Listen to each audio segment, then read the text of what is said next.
കേരളത്തിൽ സ്വകാര്യ ബസ് വ്യവസായത്തിന്റെ മരണമണി മുഴങ്ങുകയാണെന്ന് KBTA സെക്രട്ടറി ഗോകുലം ഗോകുൽദാസ്.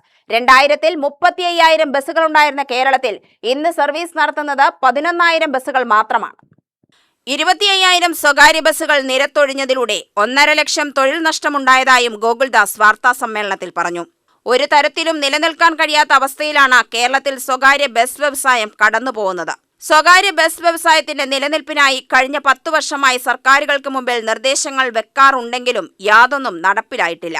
കഴിഞ്ഞ ഏതാനും മാസത്തിനിടെ 10 രൂപയാണ് ഡീസൽ വില വർദ്ധിച്ചത്. ഡീസൽ ചെലവ് പ്രതിദിനം 1000 രൂപ വർദ്ധിക്കുകയും വരുമാനം ഭീമമായി കുറയുകയും ചെയ്ത സാഹചര്യത്തിനാണ് ത്രൈമാസ നികുതിയിൽ പ്രതിദിനം 100 രൂപ മാത്രം കുറച്ചത്. വിദ്യാർത്ഥി കൺസെഷൻ 50% കമ്മീഷൻ റിപ്പോർട്ടുകൾ കഴിഞ്ഞ സർക്കാർ നടപ്പിലാക്കാത്തത് ബസ് വ്യവസായ മേഖലയ്ക്ക് തിരിച്ചടിയായി. സ്ത്രീകൾക്കുള്ള സൗജന്യ പദ്ധതി നടപ്പിലാക്കിയതും സ്വകാര്യ ബസ് വ്യവസായത്തിന് തിരിച്ചടിയായി. വിദ്യാർത്ഥി കൺസെഷനും ബസ് ചാർജും വർദ്ധിപ്പിക്കുന്നതിനോടൊപ്പം ഉമ്മൻചാണ്ടി ആരോഗ്യ ഇൻഷുറൻസ് പദ്ധതി മാതൃകയിൽ സ്വകാര്യ ബസ് ഇൻഷുറൻസ് പദ്ധതി നടപ്പിലാക്കിയെങ്കിൽ മാത്രമാണ് സ്വകാര്യ ബസ് വ്യവസായത്തിന് പിടിച്ചു നിൽക്കാൻ കഴിയുക. സ്വകാര്യ ബസ് മേഖലയെ വ്യവസായമായി സർക്കാർ അംഗീകരിച്ചത് അഭിനന്ദനാർഹമാണെങ്കിലും നിലനിൽപ്പിനാവശ്യമായ നടപടി കൂടി സർക്കാർ സ്വീകരിക്കേണ്ടതുണ്ട്. ഓഗസ്റ്റ് 3-ന് പാലക്കാട് നടക്കുന്ന KBTA സംസ്ഥാന സമ്മേളനം ഗതാഗത വകുപ്പ് മന്ത്രി CP ജോൺ ഉദ്ഘാടനം ചെയ്യും. സമ്മേളനത്തിൽ സ്വകാര്യ ബസ് വ്യവസായ മേഖല നേരിടുന്ന പ്രതിസന്ധികളും പരിഹാരങ്ങളും അടങ്ങുന്ന രേഖ മന്ത്രിക്ക് സമർപ്പിക്കുമെന്നും ഗോകുൽദാസ് പറഞ്ഞു.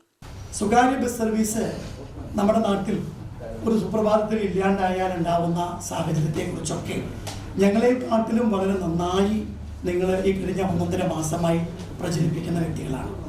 നമ്മുടെ സംസ്ഥാനത്തിലെ ഏറ്റവും ചെലവ് ചുരുങ്ങിയ സാധാരണക്കാരൻ്റെ യാത്രാ മാർഗമാണ് ഇന്ന് സത്യത്തിൽ നമ്മുടെ സംസ്ഥാനത്തിൽ നിന്നും അന്യം നിന്നു പോവുകയാണ്. കഴിഞ്ഞ കാലങ്ങളിലെ വിവിധ ഗവൺമെൻറ്റുകളുടെ തെറ്റായ നയങ്ങൾ ഈ മേഖലയെ നന്നായി ബാധിച്ചു. അതിൻ്റെ ഉദാഹരണമാണ് ഏതാണ്ട് 2000-ൽ ഞാനൊക്കെ 2000-ലാണ് സർവീസ് സ്റ്റാർട്ട് ചെയ്യുന്നത്. 2000-ൽ 33,000-ഓളം സർവീസുകൾ ഉണ്ടായിരുന്നത് ഇന്ന് കേരള സംസ്ഥാനത്തിൽ കേവലം 11,000-ൽ താഴെ സ്റ്റേജ് കാരേജ് മാത്രമേ ഉള്ളൂ എന്നതാണ് അതിൻ്റെ യാഥാർത്ഥ്യം. 25,000-ഓളം വണ്ടികൾ ഈ കഴിഞ്ഞ 25 വർഷങ്ങൾക്കുള്ളിൽ അത് നമ്മുടെ റോഡുകളിൽ നിന്നും പിൻവലിഞ്ഞ് പോയിട്ടുണ്ട്. യഥാർത്ഥത്തിൽ നമ്മുടെ റോഡിൽ നിന്നും ഒരു വണ്ടി പിൻവലിഞ്ഞ് പോകുന്ന സമയത്തെ അതിൽ ശരിക്കും പറഞ്ഞാൽ 6ഓളം തൊഴിലാളികളായിരുന്നു അന്നത്തെ കാലഘട്ടങ്ങളിൽ 2 ഷിഫ്റ്റായി പണിയെടുത്തത്.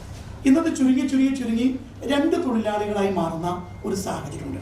അപ്പോൾ 6 തൊഴിലാളികൾ 25,000 ബസ്സുകൾ നമ്മുടെ നാട്ടിൽ നിന്ന് പോകുമ്പോൾ യഥാർത്ഥത്തിൽ 1.5 ലക്ഷം തൊഴിലാളികൾക്ക് തൊഴിൽ നഷ്ടപ്പെട്ടു എന്നതാണ് അതിൻ്റെ യാഥാർത്ഥ്യം. അതുമാത്രമല്ല, ഈ മേഖലയിൽ പണിയെടുക്കുന്ന വ്യക്തികളിലുപരി ഈ സ്വകാര്യ ബസ് സർവീസ് നമ്മുടെ നാട്ടിലെ ശരിക്കും പറഞ്ഞാൽ ഒരു സ്വയം തൊഴിലായി കണ്ടെത്തുന്ന ഒരു സാഹചര്യമാണ്. ഇപ്പോൾ ബഹുഭൂരിപക്ഷം നമുക്കറിയാം നമ്മുടെ പ്രദേശങ്ങളിലൊക്കെ തന്നെ ഇടവഴികളിലും ഒക്കെ തന്നെ ശരിയായി യാത്രക്കാർക്ക് യാത്രാ സംവിധാനം ഒരുക്കുന്ന ഈ ബസ് സർവീസ് ഇപ്പോൾ അതിൻ്റെ മരണമണി അടിഞ്ഞിരിക്കുകയാണ്. അതിന് പ്രധാനപ്പെട്ട കാരണം എന്ന് പറയുന്നത് KSRTCയിലെ സ്ത്രീകൾക്ക് സൗജന്യ യാത്ര അനുവദിച്ചത് തന്നെയാണ്. ഒരു മുൻധാരണയോ ഒരു ചർച്ചകളോ ഒരു ഉപാധികളോ ഒന്നും വയ്ക്കാതെ ഈ മേഖലയിൽ പ്രവർത്തിക്കുന്ന വ്യക്തികളുമായി ഒരു മീറ്റിംഗ് പോലും വെക്കാതെ യഥാർത്ഥത്തിൽ ഏകപക്ഷീയമായ ഒരു തീരുമാനം നടപ്പാക്കുകയും ആ തീരുമാനം നടപ്പാക്കിയതിന് ശേഷം ഇപ്പോൾ ഏതാണ്ട് 45 ദിവസങ്ങളാവാൻ പോകണം. ഈ 45 ദിവസത്തിനുള്ളിൽ കേരളത്തിലെ 11,000 ബസ്സുകളിൽ പല ജില്ലകളിലും സത്യം പറയുകയാണെങ്കിൽ ഒരുപാട് ബസ്സുകൾ നിർത്തിയിട്ടിരിക്കുന്നു.